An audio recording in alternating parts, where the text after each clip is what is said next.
Assalamualaikum warahmatullahi wabarakatuh. Alhamdulillah, wala haula wala quwata illa billah. Asyhadu an la ilaha illallah wa asyhadu anna Muhammadan abduhu wa rasuluh. Allahumma shalli wa sallim ala nabiyyina Muhammad wa ala alihi wa sahbihi wa man tabi'a hudahu ila yaumiddin. Para guru, para tokoh, khususnya pimpinan DKM yang saya muliakan, Ustadz Agus, dan juga para jamaah Masjid Al-Barokah yang mudah-mudahan kita semua senantiasa diberkahi oleh Allah Subhanahu wa Ta'ala. Insya Allah, siapa yang masuk ke Masjid Al-Barokah ini, Allah akan memberikan, menambah berbagai kenikmatan kepada kita semua.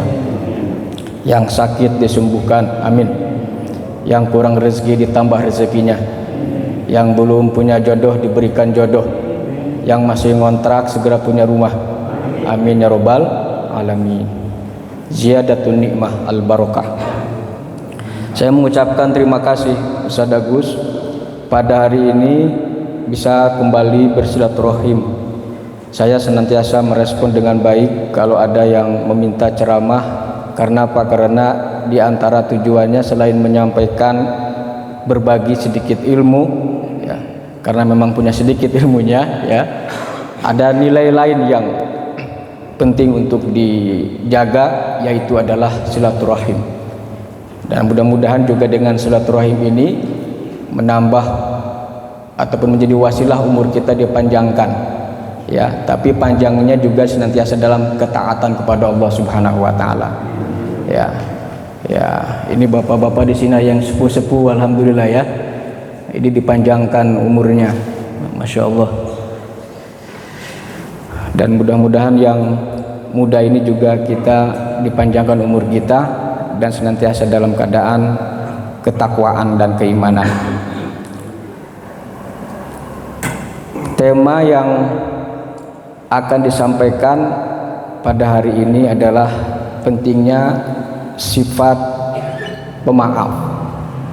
Ini kalau memaafkan itu adalah terkadang sulit juga ya, apalagi jika kesalahan orang kepada kita ataupun kejahatan yang kita rasakan dari orang lain itu besar, itu agak sulit juga untuk memaafkan, apalagi itu kaitannya dengan masalah tindak pidana ataupun hukum ya, atau hudud gitu, itu berat.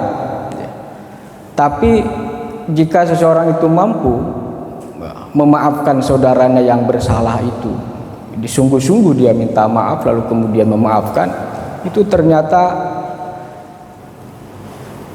suatu kemuliaan bagi orang yang memaafkan itu. Makanya kata Nabi dalam sebuah hadis ya, ada 3 poin. Mudah-mudahan saya bisa ingat hadisnya ini ya. Dan ini sahih. Jadi mana naqasa shadaqatun min mal.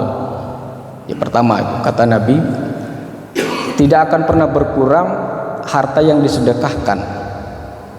Artinya kalau kita bersedekah sedikit apapun ataupun besar ya, yang kita sedekahkan itu pada hakikatnya rezeki kita ini bertambah, tidak berkurang. Apalagi ada yang mengatakan ataupun hadis lain yang meriwayatkan, jika seseorang itu pada subuhnya bersedekah, itu akan dibalas oleh Allah Subhanahu wa Ta'ala langsung ya. Nah, ini walaupun sedikit 5.000 2.000 continue terus menerus. Ini coba mudah-mudahan sedekah kita itu ya membawa kebaikan untuk dirinya, untuk keluarganya, dan juga untuk masyarakat sekitar ya. Kemudian kata Nabi, mazadallah abdan bi'afwin illa izzah.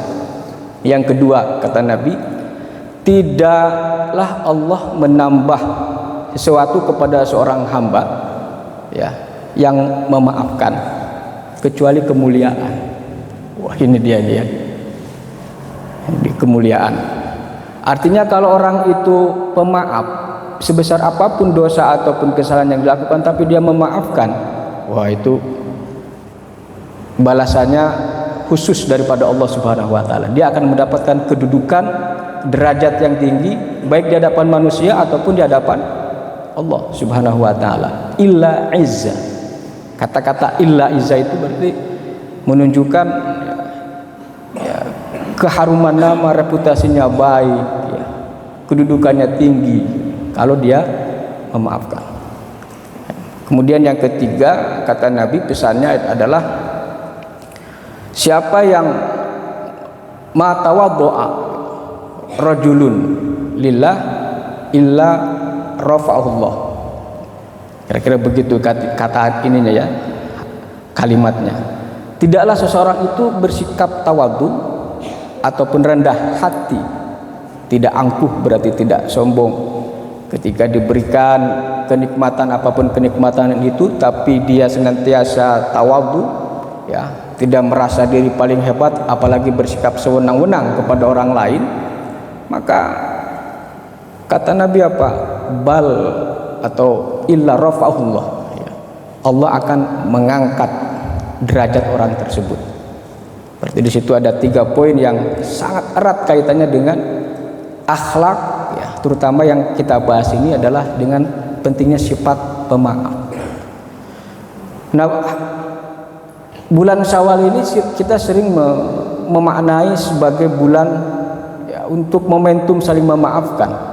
Walaupun sebetulnya kapanpun kita ini di bulan Syawal ataupun di luar bulan Syawal, kapan saja kalau kita memang merasa bersalah, pernah melakukan kesalahan kepada saudara kita, apalagi suami istri yang senantiasa berjumpa ya hariannya, orang tua dengan anak, dengan tetangga, mungkin ya, ataupun di antara kita jamaah ada kata-kata yang kurang pantas, lalu kemudian ternyata saudara kita itu terasa tersinggung dan seterusnya, ya, maka dalam konteks ini, keadaan seperti ini, ya, kita memang dituntut untuk saling memaafkan, ya, karena khawatir, ya, kan kita tidak tahu umur kita, ya, khawatir kita ini meninggal tapi dalam keadaan kita punya celah kepada saudara kita ataupun punya masalah yang belum selesai.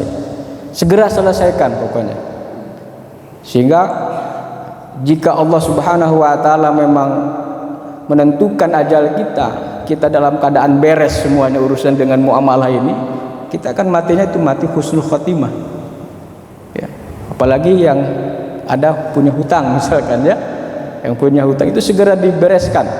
Kalau sudah lapang dia sudah punya, ya, segera untuk dibereskan. Kecuali memang masih sempit, ya, itu lain lagi urusannya, nanti biar ahli waris yang membereskan nanti ketika dia sudah meninggal dunia, ya. Para jamaah yang dimuliakan oleh Allah, di dalam Al-Quran Allah Subhanahu wa ta'ala banyak sekali mengingatkan kepada kita tentang perintah memaafkan ini. Jadi memaafkan itu kan berarti lawannya apa? Dendam, ya. Jadi lawannya dendam, dibalas nih, gitu. Kalau ada orang lain berbuat jahat kepada kita ataupun menyakiti kita, dibalas, itu namanya dendam, ya, dibalas lagi. Nah, maka Islam, ya, untuk menjaga silaturahim, untuk menjaga menguatkan persatuan, persaudaraan, persahabatan, kemudian kenyamanan dalam hidup, dalam berkeluarga itu, maka diantaranya adalah dengan sifat pemaaf ini atau maaf memaafkan, untuk menjaga menormalkan kembali silaturahim ataupun persaudaraan, ya, sehingga berjalan dengan normal, dengan baik, gitu. Kan indah kalau seperti itu, Pak, ya. Kita praktekkan saja di keluarga, ya. Kalau misalkan di antara kita saling memaafkan antara satu dengan yang lain di anggota keluarga itu, ya, orang tua dengan anak, suami istri, kakak beradik, maka di situ akan terjadi keharmonisan dan sakinah, mawaddah, warahmah itu. Keluarga itu penuh dengan rasa cinta, kasih sayang, yang tentunya semuanya itu kemudian mendatangkan rahmat ataupun kasih sayang daripada Allah Subhanahu wa taala. Keluarga itu dijaga. Ya. Para jamaah yang dimuliakan oleh Allah, ada satu kisah yang menarik, ya, yaitu Abu Bakar As-Siddiq. Beliau pernah bersumpah untuk memutuskan bantuan pemberian yang selama ini beliau berikan kepada Mistah. Mistah ini adalah saudara sepupunya Abu Bakar. Karena Abu Bakar ini kan orangnya berkemampuan, ya. Nah, Mistah ini hidupnya ini itu dibantu oleh Abu Bakar, ya, makanannya, tempat tinggalnya, pokoknya ada bantuan rutin, ya, yang diberikan oleh Abu Bakar. Nah, satu saat Abu Bakar ini bersumpah untuk menghentikan bantuan itu, ya. Kenapa? Karena Mistah ini, ya, melakukan kesalahan, terlibat dalam fitnah terhadap Bunda Aisyah. Ya, jadi kesalahannya bukan kepada Abu Bakar. Mistah ini melakukan kesalahannya terhadap Aisyah karena dia terlibat memfitnah istri Nabi Shallallahu Alaihi Wasallam itu dengan fitnah yang sangat keji. Ya. Nah, saya tidak diceritakan, nanti panjang lebar lagi, ya. Itu loyalitas Abu Bakar terhadap keluarga Rasulullah itu kan luar biasa gitu, ya. Di situ kita menunjukkan ada pembelaan gitu. Itulah sahabat sejati kan seperti itu. Jika saudaranya disakiti, dizolimi, ya dia akan membelanya gitu. Nah, bentuk komitmen ataupun sumpah yang dilakukan oleh Abu Bakar Siddiq ini tadi satu menunjukkan loyalitas. Tapi ternyata Allah Subhanahu wa taala menegur, ya, dengan ayat Al-Qur'an yang berbunyi wala ya'tali ulil fadli minkum wasa'ah ayyutu ulil qurba wal masakin wal muhajirin fisabilillah. Janganlah orang-orang yang diberikan kelebihan, ulil fadli, ya, ulil fadli itu termasuk diberikan kedudukan, jabatan, ya, ulil fadli. Lalu apalagi wasa'ah, wasa itu artinya diberikan kelapangan rezeki gitu, ya, kekayaan, agar orang-orang tersebut tidak bersikap sewenang-wenang ataupun bersumpah untuk menghentikan ayyutu ulil qurba, membantu menghentikan bantuan kepada karib kerabat, kepada orang-orang miskin, wal muhajirina fisabilillah, dan juga menghentikan bantuan agar tidak menghentikan bantuan kepada orang-orang muhajirin, orang-orang yang hijrah di jalan Allah Subhanahu wa taala. Langsung ditegur oleh Allah Subhanahu wa taala dalam ayat itu. Ya. Kemudian dalam ayat selanjutnya wal ya'fu wal yasfahu, maafkanlah mereka, maafkan. Ya. Kemudian apalagi wal yasfahu, dan berlapang dadalah. Ini luar biasa ayat ini, ya. Jadi memaafkan ini sangat penting. Lalu kemudian apa? Ala tuhibbuna ayyaghfirallahu lakum wallahu ghafurur rahim. Tidakkah engkau suka, bukankah engkau suka Allah itu memberikan ampunan kepada kalian, ya. Maka kalau kalian menginginkan Allah Subhanahu wa taala memberikan ampunan, maka hendaklah diantaranya adalah juga suka memaafkan saudaranya, tidak ada balas dendam. Ini tingkat yang luar biasa dalam akhlak ini, ya, memaafkan ini. Ya, kita harus berlatih diri, ya, berlatih diri untuk bagaimana memiliki sifat pemaaf ini. Karena tadi itu untuk memaafkan itu tidak mudah tadi. Apalagi tingkat kesalahannya sangat besar gitu, ya. Tapi kalau kita mampu, Masya Allah, ini kedudukannya luar biasa di sisi Allah Subhanahu wa ta'ala. Wallahu ghafurur rahim, dan Allah maha pengampun, War-Rahim, dan Allah Maha Penyayang. Sehingga ketika turun ayat ini, Abu Bakar As-Siddiq kemudian tidak jadi ya, untuk merealisasikan sumpahnya itu. Dia kembali ya, seperti biasa memberikan bantuannya ya, kepada saudaranya tersebut. Ini banyak pelajaran yang dari kisah ini ya. Jadi para jamaah yang dimuliakan oleh Allah, dalam konteks kekinian ini kadang-kadang orang yang tadi diberikan kekuasaan itu bersikap sewenang-wenang. Katakanlah seorang manajer, kalau ada karyawannya melakukan kesalahan ya, lalu kemudian tidak semua ya, tidak semua, dia bersikap sewenang-wenang langsung memberhentikan karyawannya itu efeknya sangat besar itu ya. Karena apa? Pertama, jelas dia memutuskan kebajikan yang selama ini dia lakukan. Karena seorang manajer, seorang bos, ketika dia punya karyawan, itu kan membuka lapangan kerja. Dengan membuka lapangan kerja itu ya, berarti dia sudah memberikan kehidupan ataupun berkontribusi ya, memberikan kehidupan keluarganya, kebutuhannya. Itu luar biasa itu perusahaan dan seterusnya itu ya. Itu amal soleh kalau diniatkan. Karena Allah Subhanahu wa Ta'ala, perusahaan-perusahaan itu dalam konteks Islam itu sudah memberikan amal kebajikan. Kenapa? Karena dia telah memberikan lapangan pekerjaan sehingga dia, orang tersebut bisa hidup sejahtera. Mensejahterakan orang itu kan Masya Allah ya. Apalagi menjadikan orang itu senantiasa berada dalam keimanan kepada Allah Subhanahu wa Ta'ala, karena ekonominya baik, sehingga kemudian semangat untuk beribadahnya juga terjaga gitu ya. Itu kan orang yang berkontribusi ya, melakukan itu, berarti dia selama itu mendapatkan pahala.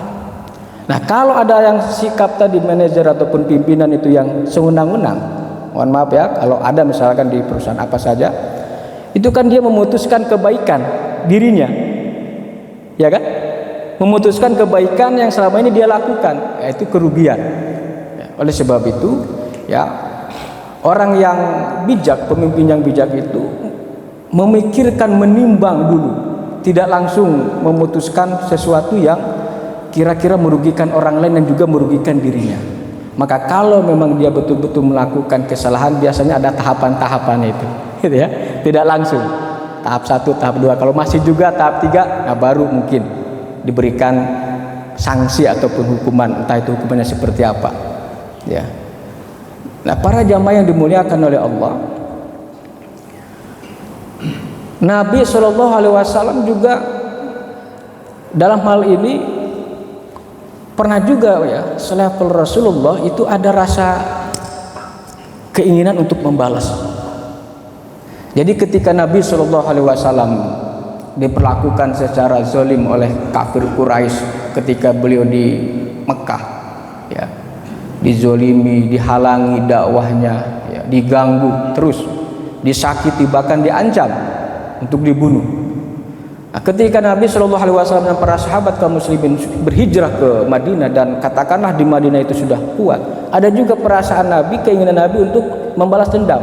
Dalam bentuk apa? Dengan bentuk menyerang mereka lagi, kan serang balik kan gitu ya. Tapi ternyata Allah Subhanahu wa Ta'ala lagi-lagi ini menegur dalam ayat ini, dalam surat Al-A'raf kalau ini ya. Apa ayatnya? Khudil afwa wa'mur bil urfi wa'rid 'anil jahilin. Hei Muhammad, khudil afwa, maafkan mereka. Wa'mur bil urfi, ajak mereka kepada kebaikan, terus kepada kebenaran, sadarkan mereka itu. Wa'rid 'anil jahilin, dan berpaling, jangan dihiraukan orang-orang yang bersikap bodoh ataupun tadi itu berbuat jahat dan seterusnya ya. Maka ketika turun ayat itu, Nabi pun mengurungkan niatnya ataupun tekadnya untuk balas dendam tadi. Kenapa? Karena Allah menyuruh agar beliau ini memaafkan. Masya Allah ya. Maka para jamaah yang dimuliakan oleh Allah Subhanahu wa Ta'ala, Alangkah indahnya jika di antara kita ini, ya, kehidupan kita dihiasi dengan akhlak mulia ini, ya, ataupun sifat pemaaf ini. Karena dengan sifat pemaaf ini ternyata selain kita menunjukkan ketaatan kita, keimanan kita kepada Allah, ya, dengan memaafkan itu, ini juga ternyata akan sangat penting untuk menjaga hubungan persaudaraan itu. Dan Islam, ya, ini yang harus kita sadari. Islam tidak hanya mengajarkan ritual ibadah, sholat, ya, zakat. Islam juga mengajarkan kepada kita tentang pentingnya menjaga hubungan persaudaraan, al-ukhuwah al-islamiyah itu, ya, dijaga. Ini kan kadang-kadang ya mungkin saya juga pernah dalam bermuamalah, tapi harus dikurangi, ya. Yang namanya perdebatan, pertikaian, percekcokan, permusuhan itu harus dihindari semaksimal mungkin. Ini kan kadang-kadang kalau berbeda pendapat saja dalam masalah agama, itu kan yang ada itu saling menyerang, ya. Merasa satu pihak paling benar, kemudian dia melemparkan lemparan tuduhan-tuduhan yang sebetulnya tidak sesuai dengan spirit ajaran Islam sendiri, gitu. Apalagi dengan sebutan-sebutan yang tidak layak, ya. Ini kan persoalan kita, ya. Akhirnya rame di media sosial misalkan, ya. Padahal itu adalah, apalagi ada satu ini, ya, ada satu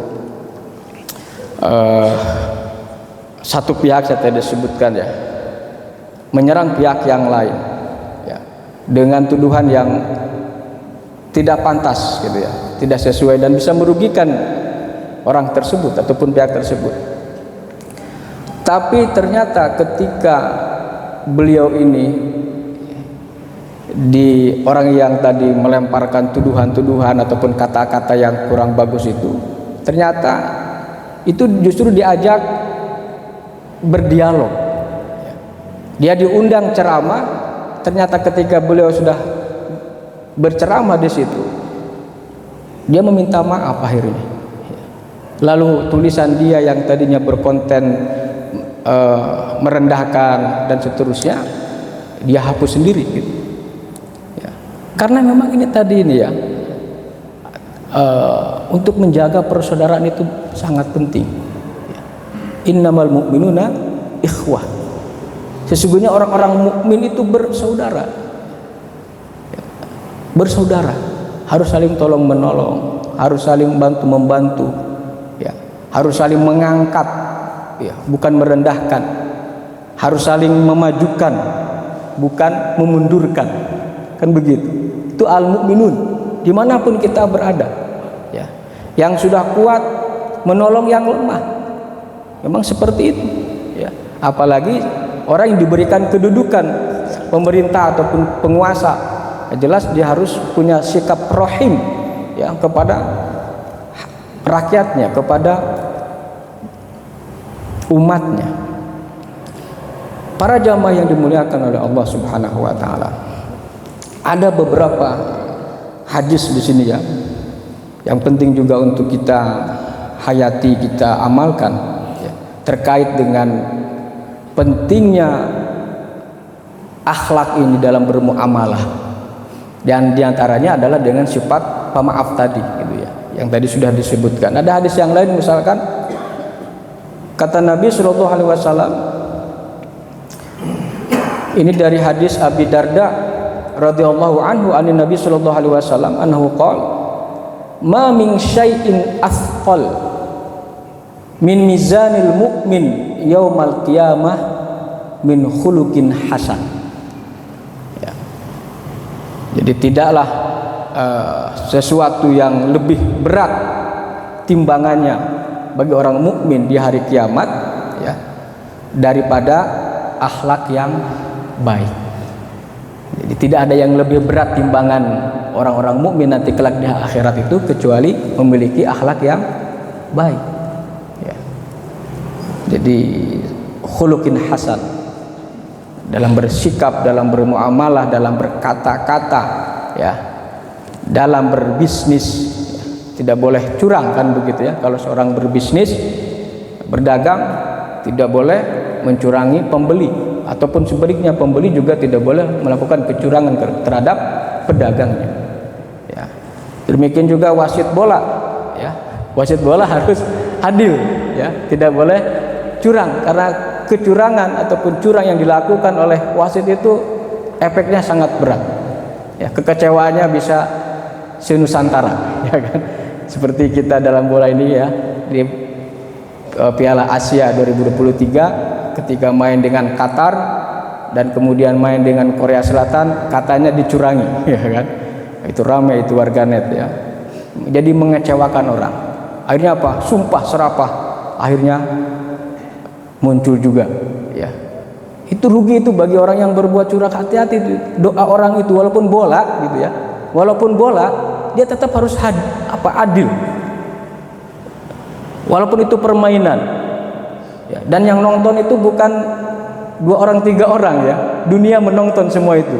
Kalau dia bersikap salah, itu takut itu laknat selama-lamanya kepada dia itu. Oleh sebab itu ini kembali lagi tadi ya, menjaga diri dari akhlak yang buruk, menjaga diri dari akhlak yang buruk. Para jamaah yang dimuliakan oleh Allah, Nabi juga pernah berkata dalam hadis yang lain, akmalul mu'minina imanan ahsanhum khuluqa. Orang mukmin yang paling sempurna, akmal, orang mukmin yang paling sempurna, yang paling hebat imannya adalah ahsanuhum khuluqa. Jadi akhlak yang paling baiknya akhlak, bagusnya akhlak. Siapa yang paling bagus akhlaknya, perangainya, perilakunya, perkataannya, perbuatannya, maka dia adalah disebut sebagai akmalul mu'minina imana. Dan inilah yang harus kita raih gitu. Di antaranya selain sifat pemaaf itu kan berarti di situ apa? Kalau kita memaafkan, tidak mengedepankan emosional. Jadi tenang ya, sabar, tidak tergesa-gesa ketika ada masalah yang berkaitan dengan diri kita ini, dengan orang lain gitu kan. Maka dihadapi dengan hati ataupun jiwa yang tenang, tidak gerasa-gerusu ya. Karena nanti kalau gerasa-gerusu dengan tidak tenang itu bisa menimbulkan emosi. Nah, kalau sudah emosi itu sifat pemaafnya itu akan berkurang, ataupun perangainya tadi, akhlak mulianya itu berkurang ya. Walaupun tadi ya emosi ini ya manusiawi tadi ya, namanya manusia itu ya, asalkan tidak berlebihan ya. Marah kita ya wajar saja kan gitu ya, kalau memang apalagi itu berkaitan misalkan dengan agama kita dicaci maki misalkan, ya kita harus ada emosinya gitu. Saudara-saudara kita di Palestina diperlakukan secara zalim, ya kita memang harus marah gitu, harus emosi ya, dalam konteks tertentu ya. Ada perkara-perkara yang memang kita ini harus memunculkan emosi ada pada tempatnya.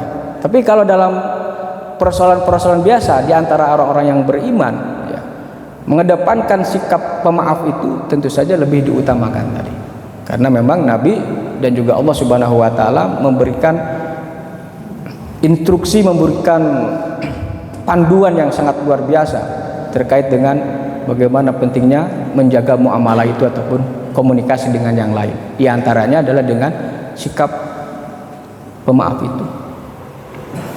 Para jamaah yang dimuliakan oleh Allah, di dalam Al-Quran surat Al-Anfal juga sangat disebutkan, di situ sangat jelas ya, wa atiullaha wa rasulah wa la tanaza'u, bertaatlah kalian kepada Allah dan Rasulnya, wa la tanaza'u, dan janganlah kalian bertikai, bermusuhan, bercerai-berai. Fatabshalu, akibatnya apa kalau dia bertikai, bercerai-berai? Al-Quran menyebutnya kalian akan gagal. Bagaimana kita mengaitkan ini? Bapak Ibu yang dirahmati Allah, kalau orang itu sudah bertikai, ya, itu kan berarti hubungan silaturahim itu rusak. Sedangkan kita ini antara satu dengan yang lain, yang namanya manusia, pasti ada kebutuhan yang saling membutuhkan dalam kehidupan dunia ini. Orang kalau sudah disakiti, dizolimi, itu tadi seperti Abu Bakar tadi, dia akan menghentikan bantuan, kan gitu ya, ataupun dia akan tidak memberikan sesuatu lah kepada orang tersebut sebagai balasan tadi atas kejahatan atau perilaku yang dilakukan oleh mereka itu. Dan itu bagian daripada fatab syalu kegagalan, gitu ya. Karena tadi sering bertikai, ya, sering bermusuhan, jadi menutup pintu-pintu kesempatan, pintu-pintu kerjasama, menutup pintu-pintu rezeki juga. Tapi kalau misalkan orang itu akur, damai, itu membuka jaringan, membuka kesempatan, membuka informasi, berbagi kebaikan, ya, termasuk juga membuka pintu rezeki jika kedamaian kerukunan itu dijaga. Makanya Al-Quran menyebutnya tatap syalu, kalau kalian bertikai akan gagal. Dan ini contohnya misalkan di Libya, ya, yang sampai sekarang ini masih bertikai, ya. Saya alhamdulillah di Libya ini waktu itu 5 tahun, ya, di sana. Dan alhamdulillah pada November yang lalu 2023 sempat lagi ke sana mengantarkan mahasiswa. Ya. Itu dari Misrata ke Tripoli itu, ya, ada rasa takut-takut juga, gitu ya. Itu memang masih ada kelompok-kelompok, ya, militasi itu, ya, yang memakai senjata, gitu kan. Wah, ini mengerikan, ya. Jadi di antara mereka itu yang masih ada konflik yang belum terselesaikan, ya. Jadi para jamaah yang dimuliakan oleh Allah, kalau ribut terus itu kapan majunya, kan kira-kira begitu, ya, gitu. Kalau orang itu ribut terus, kapan majunya dalam konteks bernegara? Makanya kata Allah Subhanahu wa taala menyebutkan kalau bertikai terus, ya, kalian akan gagal. Kalian akan gagal, wa tadhhabari hukum, bahkan akan hilang martabat ataupun kekuatan itu. Kalau misalkan bertikai terus. Ya, kalau dalam keluarga, ya, bertikai akhirnya lemah keluarganya itu, ya, ujungnya apa? Perceraian yang terjadi. Nauzubillah min dzalik. Ya, para jamaah yang dimuliakan oleh Allah, ya, dalam kesempatan yang baik ini, ya, saya secara pribadi, ya, terus, ya, mengingatkan terutama ini juga untuk saya sendiri, ya, kepada para jamaah juga untuk senantiasa istiqomah, ya, menjaga persaudaraan kita, persatuan kita dimanapun kita berada, ya. Terutama dalam ini adalah hendaklah kita mengedepankan sifat pemaaf, ya. Sifat pemaaf yang tadi udah disebutkan, ternyata banyak sekali keutamaan ataupun fadilah sifat pemaaf itu, ya. Di antaranya adalah Allah Subhanahu wa taala menjamin orang-orang yang suka memaafkan saudaranya itu dengan jaminan kemuliaan, ya. Dan orang, ya, selain menjadi pemaaf, kita juga harus legowo untuk meminta maaf. Jangan sungkan-sungkan, ya. Kalau memang salah, ya, seseorang itu berbuat salah, jangan sungkan-sungkan untuk meminta ataupun segera minta maaf, ya. Itu